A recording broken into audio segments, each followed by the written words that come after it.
I'm Doug Doyle with the art of the story. The sports world is mourning the loss of Peter Westbrook, the path-breaking Olympic fencer who died this past Friday at the age of 72 after a battle with liver cancer. As the first African-American to win a medal in the sport long dominated by white Europeans, he was compared to Jackie Robinson and Arthur Ashe. In 2005, WBGO's John Kalish put together this feature on the six-time Olympian and his legacy in Newark and beyond. Peter Westbrook grew up in the Hayes Homes projects in central Newark, which have since been demolished. His family was poor, and Newark was a rough place at the time.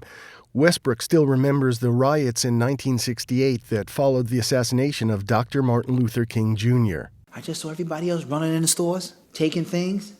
I said, shoot, let me get in there and bring some things home to my mother. So I got me a shopping cart, running in through the stores, getting turkeys, getting all kind of things in the shopping cart. I said, wow, this is Christmas. Westbrook's mother had to pay him to try fencing, a sport she remembered from her native Japan. Westbrook went to Essex Catholic High School in northern Newark, where he was the only black youngster on the fencing team at what was then a predominantly Italian school. The team was the best in the state, and Westbrook quickly became a standout. I loved it from the beginning because fencing is a fighting sport.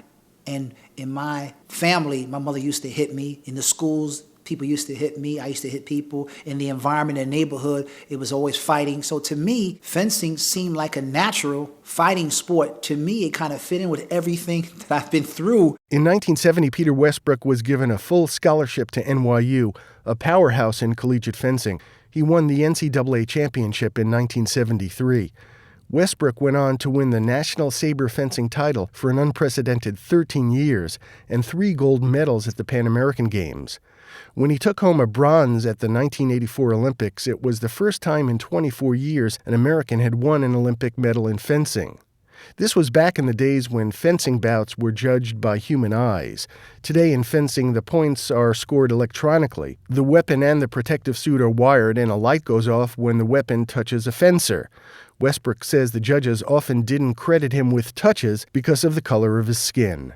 I had sometimes to cut the guy in half, and I would get the touch. But if I would hit him normally, many times no. Is that biasness? That's not biasness. That's downright blatant cheating. So that's what I had to put up with. It was a lot of work, but it's also a lot of tears because sometimes when you win and sometimes when they don't give it to you, it's very painful. In 1991, Westbrook started a foundation that bears his name. It provides fencing training and academic tutoring to kids from all over the tri-state area. More than 100 youngsters, the majority of them black and Hispanic, come to the New York Fencing Club on 25th Street in Manhattan every Saturday morning. I'm John Kalish.